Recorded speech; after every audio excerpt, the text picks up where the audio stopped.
first off, I want to ask you, each team that's in the EYBL is just loaded with high school basketball talent, and those players that are on each team usually stand out on their own high school team. But here, they all kind of come together and mesh a little bit.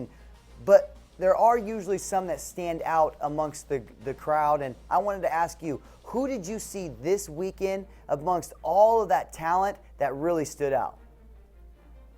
Yeah, well, kind of building on your question a little bit, Chris. Yeah, the talent level in the EYBL is absolutely unprecedented at the high school or club level, whatever you want to call it. If you're close to one of the future stops in Hampton, Dallas, or Minneapolis, as a fan, you should definitely take the opportunity to go out and check out one of these sessions. You will not be disappointed. The talent level brings some high school stars down a couple notches. Very humbling experience. I have a feeling there were a lot of big-time players in the gym early Monday morning looking for ways to elevate their game. But getting right to your question, Chris, the guy that stood above the crowd, absolutely no doubt about it, our MaxPreps National Junior of the Year, Ben Simmons from Montford Academy, playing his EYBL ball with Each One Teach One out of Florida, who is the defending EYBL champs, and they look stocked and primed and ready for a repeat run. Simmons, just so much composure, so much maturity, such an unbelievable understanding of how to make his teammates better. He's really getting to the point for me where I would put him up there in the same category as some of the most promising players that I've had the opportunity to cover, talking about guys like Harrison Barnes, Anthony Davis, and Nerlens Noel, who are really some of the guys that are at the top of the list for me in terms of top prospects over the last 5 years or so. And of course, Ben Simmons, I like to call him the high riser from down under, one of the best hoopers in the country. But who was the guy that was kind of under the radar going into last weekend's action that really made a big time splash? This guy won't be under the radar for very much longer. And he's not a total unknown, but he's outside of most people's top 100 right now. And that would be Deyonte Davis of Muskegon High School in Michigan and Spice Indy Heat of the EYBL. Davis put up frequent triple-doubles last season at Muskegon, helped the Big Reds go unbeaten and win the Class A state title in Michigan. So he was one of the guys I was really looking forward to seeing coming into the weekend, and he did not disappoint. Averaged about 22 points and 7 rebounds per game this weekend and leading Indy Heat to an unbeaten record. Unbelievable finisher, plays volleyball above the rim, athletic big man that I think will really see his stock rise over the summer. Don't be surprised if he lands in the top 10 before it's all said and done.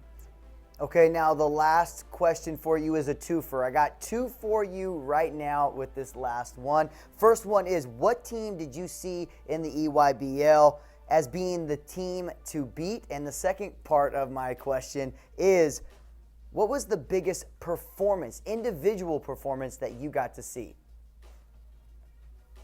Yeah, well, I'll circle back to Each One Teach One. Again, I said they were the defending champions, and they look well-stocked to do it once again. Not just Simmons, they've got Antonio Blakeney in the backcourt, and Alex Owens, another teammate of Blakeney's at Oak Ridge High School in Orlando. They really were dominant throughout the weekend. No reason not to kind of install them as the early leader to take the Peach Jam title, but this is a very, very talented league. I suspect they will be pushed in the coming weeks, and anything can happen at the Peach Jam, so we'll see. In terms of biggest performance, I wrote about a guy named Alonzo Trier, who was the leading scorer at the weekend in Sacramento and was phenomenal. But no doubt Malik Monk of the Arkansas Wings and Bentonville High School stole his thunder a little bit Sunday morning by going for a record 59 points. Wow. In an 8 o'clock game. So I don't want to hear that nothing good ever happens in 8 a.m. games at club or summer events. Malik Monk went off, hit 15 out of 26 field goals in that game, and went 19 out of 23 from the free throw line, hit 10 3-pointers. Full disclosure, did take him 2 overtimes to get that done. But anytime you're putting up those kind of numbers in EYBL play, you deserve a mention. And of course, Jason, thanks for the time. And Malik Monk, man, 59 points, 10 out of 16 from deep, just straight cash. And once again, to check out everything from last weekend's EYBL, just go to MaxPreps.com, go to our basketball homepage, and check out all of Jason Hickman's great articles.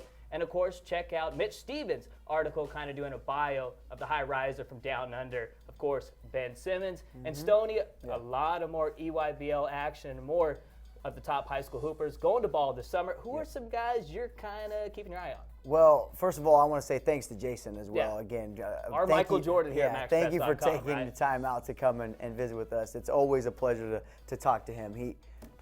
If you want to know something about high school basketball, that's the guy to ask. Yeah, he knows so much. But anyways, for me wise, I would say I want to see Malik Monk. We did the Beyond the X about Malik Monk. I want to see him. I kind of just want to. 59 points. The boy can shoot. We've shown his dunk that got viral as well. So he has a vertical. Just an all-around good player, I think. So Malik Monk's one of those players. Another one is Deyonte Davis, especially since I didn't get the opportunity last summer to see him play, and he is kind of climbing up those rankings. I want to see exactly how good he is, where he ranks amongst the bigs that are around the country with the Ivan Rabs and the Steven Zimmermans. And then the last one is Mickey Mitchell. I would love to see Mickey Mitchell, because his freshman year when he was at PCA with Julius Randle, I didn't get to see him. I just got to see a lot of his highlights when he started going a little viral with his hoop mixtapes. And then going into his sophomore year, he got hurt. I was over at the City of Palms, and I didn't get to see him and Julius play. Julius was also hurt at the time, so I didn't get the opportunity to see them play at PCA. He transferred to Plano West. It's just one of those things where Mickey, over the years, is one of the guys that I'd like to see. So hopefully, I think he's on the Texas Titans, and we'll be able to get to see him. So.